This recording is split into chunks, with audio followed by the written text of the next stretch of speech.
Thank you very much, Chairman, and I'm thankful to the committee for creating a slot there that we could bring in the SFP this morning. Something I called for, I suppose, since the previous time that they attended the committee meeting, and I'd like to welcome our guests here today, our witnesses as such. Look, there's a crisis out there in the fishing industry, probably a crisis going on for quite some time, but in particular in the last 12 months, we've kind of stumbled from one crisis to another crisis to another crisis, leading to what we've seen in Cork and in Dublin, peaceful protests, but great anger out there. There's a very strong belief within the fishing industry that, pardon the pun, the SFP and Department of Marine are not fit for purpose, and we have to, as a committee, try and bridge that gap between the industry and the SFP and others. There needs to be massive revamping, a building of relationships, and I feel that the only way that this is possible is that at least we try and endeavour to try and get monthly meetings with the SFP to try and see, can we iron out issues that need to be ironed out. The attempted ramming, and this is not what the first session is about. I accepted that a Castletownbere registered vessel off the coast of Castletownbere by a Spanish registered vessel. Just to clarify, this Spanish vessel was illegally fishing in our waters, and why did it take so long to get a Navy ship to the rescue of the fishing crew out there from Castletownbere? And why did it take so long to arrest the skipper? What are the procedures if an Irish boat is attacked in its own waters? And why is there no protection for Irish fishermen in the case was turned around? If it was, we'll say, an Irish boat had acted in the way the Spanish one had, the feeling out there is that there would have been much swifter action. And why do Irish fishermen feel abandoned? But the main crux of my questions, and I have quite a lot of them, to be quite honest with you, Chairperson. Look, I respect, I've only so much time because other members need to get in. I'll ask the questions, and if the SFA can answer a number of them, and maybe I can get in later, and if not, I will be writing to the SFA and I will be submitting all these questions for answer. If you don't mind, Deputy Colin, I think you will have ample time to ask your questions because we have a 2-hour session, so we have a good lot of time to get questions answered this morning. Okay, so I suppose when you hear the amount of questions I have, you might be in a bit of shock. But look, we'll go through as many as we can now initially, and maybe I'll come back in later to give other members a chance. The first question I want, in relation to the weighing crisis that we have, the SFP submitted a draft new control plan last December 2020, and again in 2021, further information was submitted. This is 4 or 5 months before any control plan was revoked. Is that the case?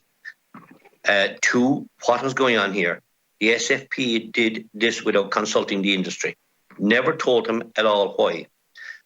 Given, and remember in your evidence the last time you said you consult continuously with the industry. I cannot understand for the life of me that you didn't give some indication that there was a problem, and let's start working to see towards a solution. The third question is, did the SFP inform the Minister at this time? Did you share a copy of this plan with anybody, our group of the department official? 4 questions, did the SFP inform the department?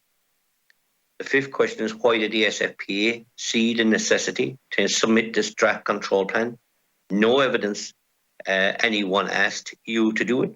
Have you shared this draft control plan with the industry since it has become public knowledge just 4 weeks ago? The 6th question is, when did the SFPA get the initial reply back from the EU Commission following the SFPA completing the 2019 administrative inquiry? Was any of those correspondences shared with the Minister or the department? The 7th question is, why did the SFPA confirm the findings of the 2018 audit with the EU through the administrative inquiry, especially when at that time and since then too, the details or contents of these investigations have still not been shared with the industry? The Commissioner states you did confirm the findings of the audit reference to the letter of the 13th of April, informing us that the control plan is revoked. It states the SFP confirmed the findings. Was that wise? The 8 questions, do you think it's fair that sanctions are imposed on the entire fishing industry, yet not one fisherman has seen any evidence or shared in any information that has been compiled by the 2018 audit or the 2019 administrative inquiry, which you in the SFP carried out? Why withhold evidence and yet proceed to punish an entire sector? The 9th question, have you written to the EU seeking the information to be shared with the fishing industry? The 10 questions, did the SFPA share a copy of this 2018 audit with the NGO, like Birdwatch Ireland or other such like organisations? Where are these leaks regarding the contents of the 2018 audit coming from? Is there an internal discipline problem in the SFPA? Because internal leaks are out of control. And the 11th question is, last time you were before the Oireachtas committee, you stated that the decision to revoke the plan came as a shock to the SFP. How credible is that statement now, if 4 months earlier you were submitting a draft control plan to the EU Commission? And another question is, has the SFP made a blunder on the basis of the information you shared with the EU as part of the 2019 administrative inquiry? Your record keeping, according to the 2020 PwC report, and the SFPA is pretty poor or non-existent, really. 13 questions, did the SFPA make the Minister aware of any correspondence on the run-up to April 2021? 14 questions, do you accept this is sharp practice? Firstly, not telling you submitted a plan, and secondly, leading us to believe that the decision to revoke the control plan was an absolute shock, while all the time the SFPA were exchanging plans and correspondence with the EU for months in advance of that. 15 questions, do you accept that the submitting of a control plan is in fact a matter for the Minister? That is the Minister who submits the plan to the EU as per statutory position. 16 is, since the revoking of the plan on the 13th of April, the official at European level dealing with Irish queries was not available either on leave or lift. So the SFPA informed the industry last week. How long was the position vacant? And while it was vacant, who were the SFPA liaising with and since when? 17, why has it taken 77 days or 2 months and 16 days to get a position where finally it is accepted that a control plan is being submitted for all fisheries, shellfish, whitefish and pelagic? 18, when will this plan find its way to the EU Commission? The 19 question, I'm coming to an end. Realistically, we need to be fair and open here. Ireland could be without a control plan for another 6 to 13 months. That has the potential to take in 2 landing seasons. Do you realise the chaos this will cause? And 20, by putting the new control plan to Brussels, what does not fix, plan to Brussels, that does not fix it for fishermen, because they still have to operate the weighing piers until such time as a submitted control plan is accepted by EU and every coastal state. That could take months. Has the SFP submitted an interim plan to allow the weighing in factories? You were able to submit a draft plan earlier without telling anyone. Have you actually addressed the crisis of having no plan at European level? Otherwise, this madness will continue for months and months, leading to the destruction of the Irish fishing industry. We do not accept that you cannot do this. If you had an appeal, if you had to appeal the original implementation decision in the 13th of April, you would have acted to save the industry and you would have negotiated a position for Irish fishermen. That decision of the 13th of April should have been appealed. It was a savage attack on the Irish fishing industry by the EU. It was blunt and draconian. It nailed every sector of the Irish fishing industry. And the SAPA government have an opportunity now, after all that has gone on, to rebuild a relationship with the industry and put in place measures that will allow fishing industry to restore normality to fish processing in this country by making a case for restoring weighing in factories before the delay in getting plan adopted to the EU. Reason needs to prevail with the whitefish and shellfish.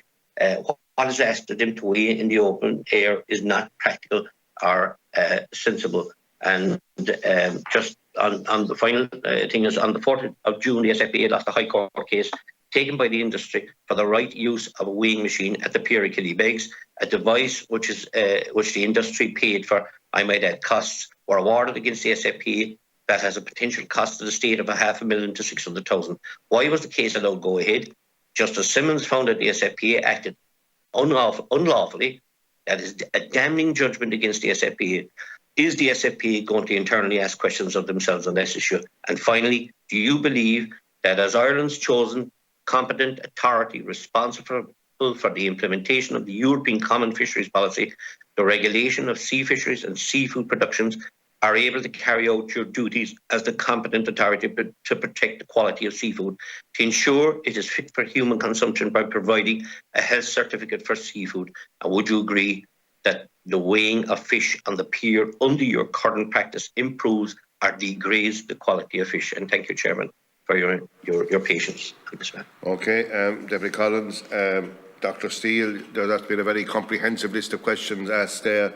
If you haven't the answers for them all, I can fully understand, but you could get back, to the committee in writing if you haven't. But obviously, I'm going to give you the opportunity now to answer questions raised there by Deputy Collins. So, Dr. Steele.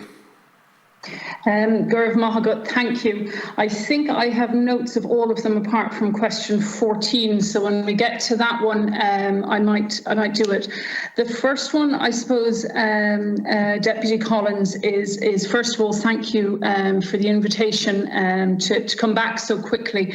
I am aware of the issues in the fishing industry, and it is good for us to be able to come in and speak to the committee and address some of the questions. We would like to extend, I think that you mentioned that you were going to write to us. We would also like to extend an invitation. We're based in Clonakilty, not far from you, and we would always be welcome to meet you. We always prioritise meetings with both the Oireachtas, with deputies, and also at the moment with the fishing industry, and are very happy to come into those meetings. So just that's the first one. I think in relation, if there are questions that I've missed, I apologise, and we will come back to you in writing, but I think we'll be happy to go through a number of those. So if I start with the control plan and the draft control plan, when the SFPA was responding to the 2018 and the following on administrative inquiry, as part of that work there were draft control plans, but they weren't in the way that we're doing now. They were for discussion with the Commission rather than a control plan that was being submitted. So in one of your questions you've asked about how is a control plan submitted. So the key thing is that the control plan is submitted through the SFPA. So we have discussed this, and this was what happened previously in 2012. So where are we now? It's absolutely essential for Ireland that we have a new control plan.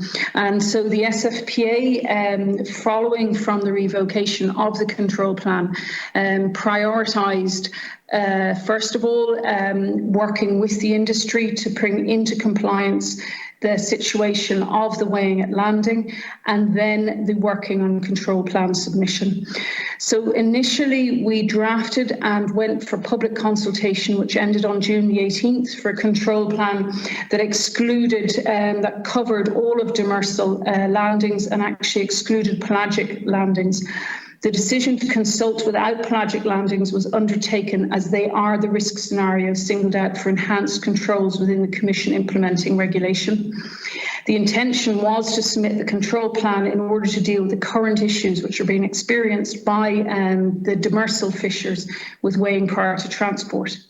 However, following the consultation process and taking consideration of the submissions to the consultation process, the authority has decided that the greater than 10-tonne bulk pelagic landings will be included in the control plan.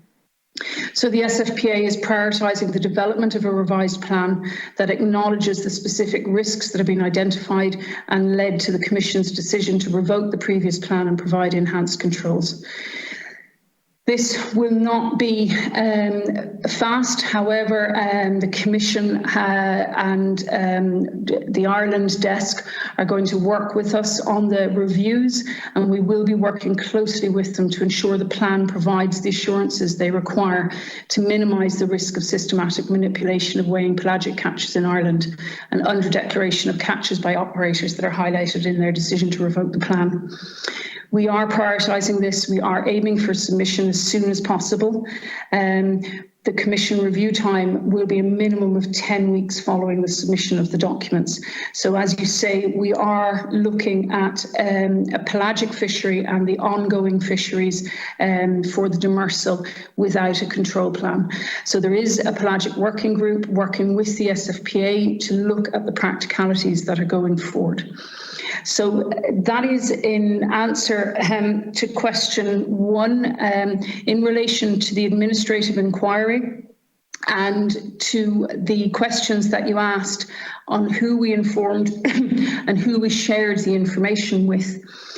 We informed as we went to the administrative inquiry, the correspondence is with Ireland, not with the SFPA from the Commission.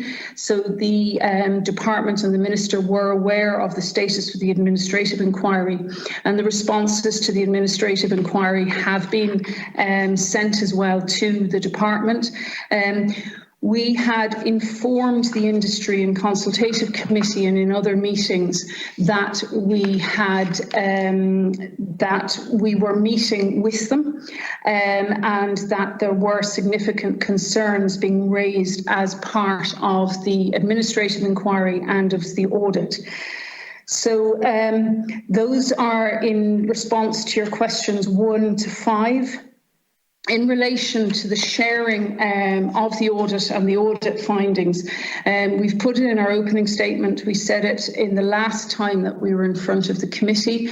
We are always have it formally on record that we believe that it would be of benefit for all EU member states audits to be public. This happens in other areas in the Commission, but not in DG Mare. So that is written into the opening statement, and I'd just like to reiterate it here.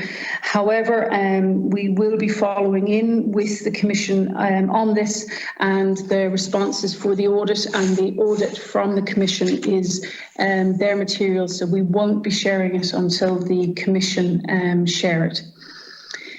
If I then, just before I move on to the other questions, I think I've kind of taken 1 to 7 there. I'm not sure if Mr. Kineen or Mr. O'Mahony have anything they want to add in there.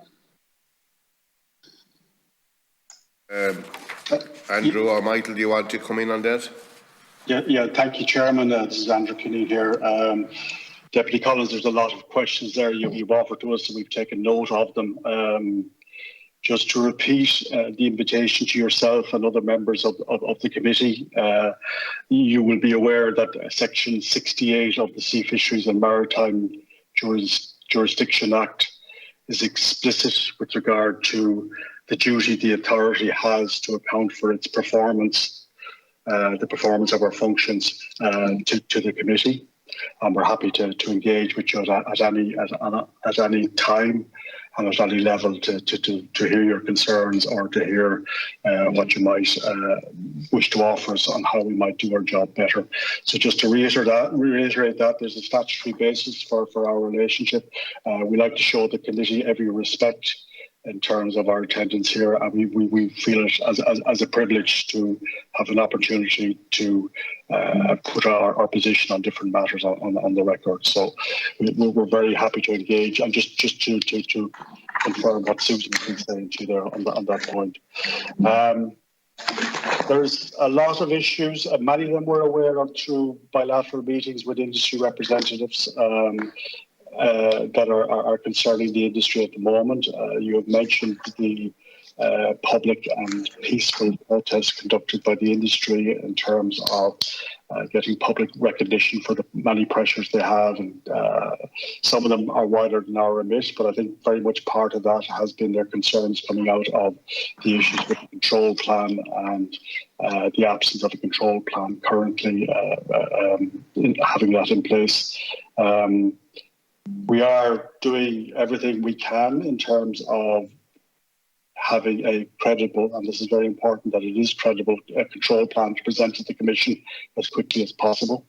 I think we have now established a channel for this work where we can work bilaterally with the Commission on the development and approval of a control plan without adversely affecting the other bilateral discussions taking place between Ireland and the Commission with regard to the administrative inquiry and the potential for the clawback of alleged underdeclared landings and so on. Just for the information of the Deputy, it's not that we have endorsed the Commission's findings wholesale. We have taken issue with some of their conclusions and their methodologies with regard to doing calculations of quantities of underdeclared fish, and we've offered advice to our parent department and by that route to the Commission on where we perceive that there may be shortcomings in the reliance taken by the Commission to use dipping data to extrapolate potential alleged underdeclared landings. There have been certain issues that are a matter of fact. We've spoken to the committee about some of these in the past, such as the proven case of weighing systems being interfered with, and that's been tested in a court of law. And it's a fact, along with other matters which are a matter of record as well too. We have, as we are required to do under community law, we have cooperated with the Commission in providing them with data they requested with regard to the details of pelagic landings into Ireland over a 6-year time period. We've no discretion in that matter. I think we felt it was in Ireland's interest overall to engage with the Commission and provide that data, which is a matter of record anyway, on the landings and on the ancillary information we would have gathered by our frontline officers when attending those landings. So it's not as if we put a rubber stamp on the Commission's view of Ireland or what their audits are. I think it's much more nuanced than that. I think we've always tried to ensure that there is accurate information in place. I think I'd have to support Dr. Steele's view that we're in a position where we are following, for the most part, the correspondence from the Commission has been from the Commissioner to the Minister, and we haven't been at liberty to divulge that while matters are in process, particularly the discussions on estimated alleged underdeclared fish. What we have done, though, is to offer every assistance both directly to the Commission and to our Minister to ensure that they have the best technical information that we can provide as to the reliability of certain methodologies or otherwise. So we hope we have being honest brokers in this. We hope we have spoken, and we're not at liberty to divulge this into the public arena at this stage, Deputy, but we have offered opinion that where we felt something needed to be corrected or that there needed to be a counterbalancing information, we have done everything we can to make sure that that has been the case. Anyway, as I said, we've established a direct route with the Commission official and officials to work on the development of Ireland's control plan. There have been discussions already with that individual, and they've covered a wide range of issues that are of concern to the Commission at this stage and would have to be attended to in our control plan as we would submit it to the Commission so that it would be credible and be deemed worthy of consideration and approval. So there's a wide range of issues there, such as the Commission wants us to, which wasn't entirely the case with the earlier control plan, to adopt a risk management approach on how we would resource and systemize our control in the major ports and so on. I don't know if we're in a position to comment to the Deputy on the vacancy in the Commission, except I can confirm that up to a certain point when dealing with the audit and the administrative inquiry, we were dealing with a particular Commission official. That official's tenure with the Commission came to an end. I can't give you dates, Deputy. I'm not privy to the internal workings of the Commission. That individual's contract came to an end with the Commission, and they have been replaced now with another individual that we are liaising directly with them to make sure we can deal with the matters as they're arriving. I welcome your comment and hear your comment with regard to rebuilding relationships. I think part of that rebuilding is for us to offer what we sincerely believe to be true. I think in our more recent meetings with the industry, they have tried to be constructive and creative with regard to solutions that might address the situation Ireland finds itself in with regard to the absence of a control plan. We've listened carefully to what they have been saying to us, but we're somewhat at a loss in that there are no provisions in the community legislation that we are aware of that provide for a transitional arrangements or a quasi-control plan or whatever it might be. It's an on-off switch in terms of the legislation that's there. You have a control plan with sampling plans inside it that either provides for the weighing of fish after transport or you don't. If you don't have a control plan in place, you're back to the default position where all fish must be weighed and all fish must be weighed before transport. We have tried to mitigate the effect that has had on the industry, and we're very conscious of it, thanks to the feedback we've had in terms of the consultation and the meetings we've had with the industry. And it is not a universal effect on the industry, Deputy. It is very much, and we're not saying there isn't an effect, but it's different in different scenarios. So, for example, landings into our major fishery harbours, Castletownbere, Dingle, Russellville, Killybegs, Dunmore East and Holt. Much of the weighing of fish is taking place as it did heretofore under the control plan, in so much that we have defined a footprint area of the harbour in which you can weigh your fish. So to give an example of what might be the practice in Castletownbere, for example, much of the fish is being weighed in the weighing systems of the cooperative, which is hygienic and covered and proper and every way what people would desire to manage and handle fish of good quality. As you move away from the major harbours, there is a greater impact for smaller operators, and we concede that, and we've done a lot of work with these groups to see how we might help them. Part of that has been work to look at what equipment they're using to weigh fish and to engage the expertise of the NSCI to see how we might help them to get type-approved systems in place and so on. But just to emphasise with you, Deputy, there is an effect. There's an effect on the practices of the industry. We are not going to come to the committee and claim that the de-icing and re-icing of fish is good for the quality of fish. We were here before you and we were clear on that matter as well too. But we are trying to help the industry to deal with what has to be managed at the moment. And maybe just the last point, maybe before I stop, Deputy, is that I think we wouldn't like to leave the committee with the impression that the SFPA are attending every landing and standing over people and make them tip out their fish and so on.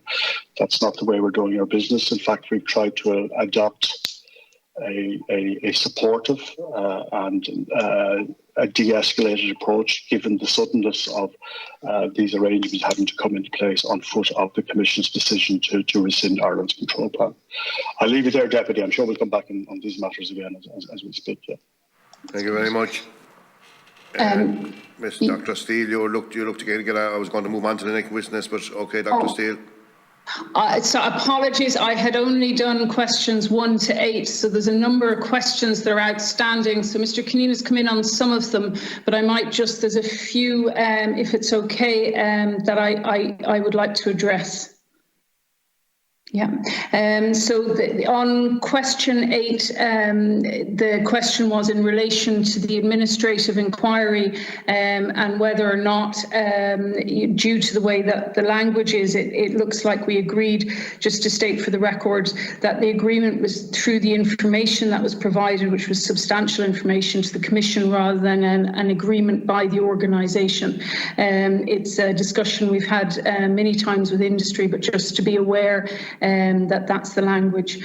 In relation to the question of whether we shared the audit with any NGOs or where there are leaks, just to assure the deputies that we take our data duties incredibly seriously in the SFPA, and if we have leaks, we will look at those. We also take our protected disclosure and the Whistleblowing Act seriously as well. So in relation to that question, no, there has been no sharing of the audit or breaching of any confidences from the SFPA. So in relation to the decision to revoke the plan and how this was communicated, it's a matter of EU law and accepted within Irish policy that the ultimate decision maker for allowing the post-transport weighing is the Commission. EU law does not delegate that to the member state. And the powers with the Commission are not qualified by consultation or advance notification obligations. Therefore, since the day of approval of the control plan, the risk of its revocation has existed. The SFPA had forewarned the Sea Fisheries Consultative Committee that the derogation was at serious risk. The SFPA has also frequently emphasised to Irish operators the overall precariousness, or at least non-automatic nature of the derogation. In many of the audits by DG Mari since 2012, the risk of post-transport derogations facing jeopardy was made explicit. The potential for post-transport way derogation removal has been clearly to the fore of all of the SFPA cyclic kind of discussions with the pelagic industry. And in relation to notifying the industry of the Commission's decision to revoke the control plan, we began consultations with the industry immediately following the publication by the Commission of its decision.